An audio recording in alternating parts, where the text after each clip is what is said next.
Order. Question number 12, Dr. Rajen Prasad. Thank you, Mr. Speaker. My question is to the Minister of Immigration and asks... Order.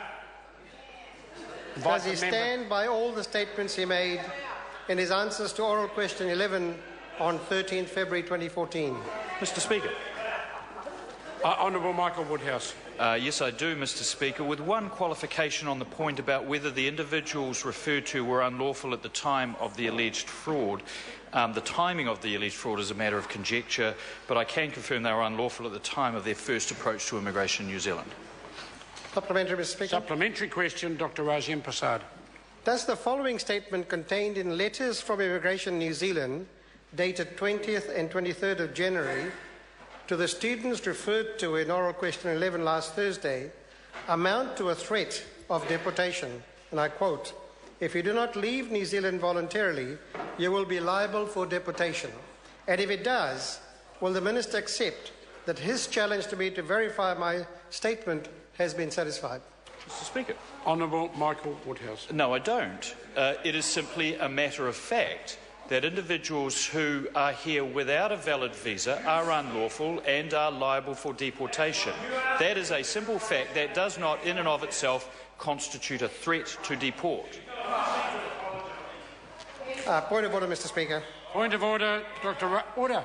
I seek leave to table the two letters that I referred to from Immigration New Zealand to the Minister in which... Order, that's all that's required. Leave us sought to table two letters from Immigration New Zealand to the Minister. There is... Supplementary question, Mr. Speaker. Is there any objection? Order, I need to put that leave. Is there any objection to those two letters being tabled? No, they can be tabled. Supplementary question, Dr. Rajen. Thank you, Mr. Speaker.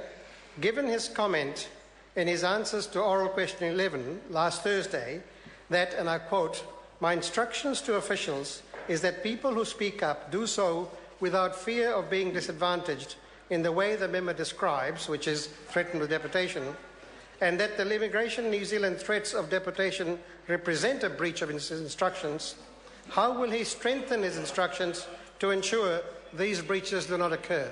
Mr. Speaker. Honourable Michael Woodhouse. Well, Mr. Speaker, I don't think it's difficult to reconcile those two statements. If somebody is already unlawful, simply speaking up about an allegation does not give one a free pass. However, I will say this about the case being referred to by the member, and that is this is a very good opportunity, I think, to test the fairness of the instructions that I've given Immigration New Zealand, and I'm doing that. Supplementary question, Dr. Rajen Prasad. Given the Minister's statement that it is a simple matter for people who have been the victims of fraud involving false job offers and job selling to call the 0508 or Crime Stoppers lines, why is it that of the 75,000 inquiries received last year, the Minister's own figures, only 52 cases of fraud were investigated, and in the last 2 years, the number of investigations fell by almost half compared to the previous 2 years?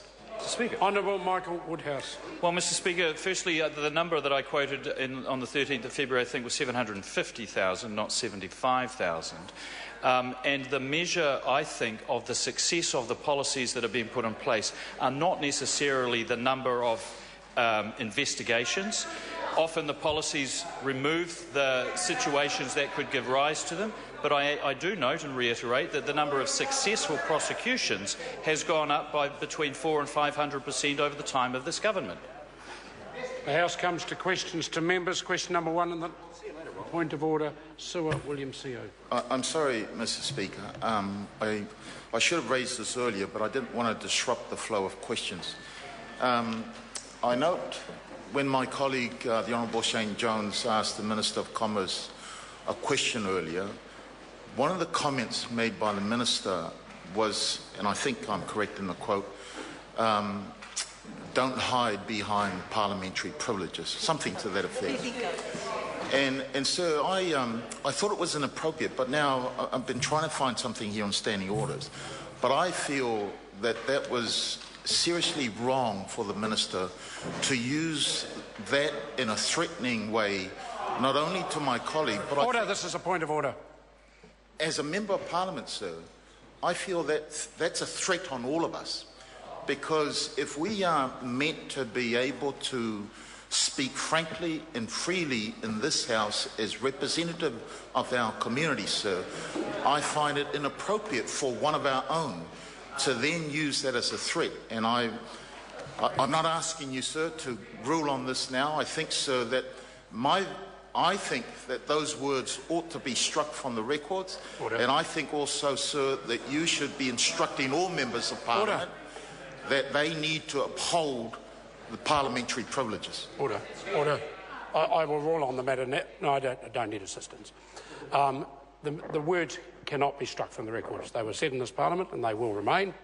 I accept the member took it as a threat. I listened to it. I certainly didn't think it was said in a threatening way.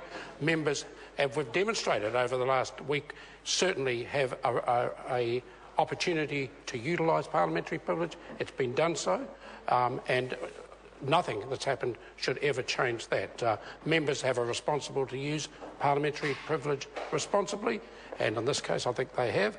The Minister did challenge the member to step outside. That's a legitimate debating point. It's for the member's side. I don't think it was issued as a threat. But I acknowledge the point raised by Sir William Asio has been raised genuinely. Point of order. Order, order. Order, order, order. Point of order, Dennis O'Rourke.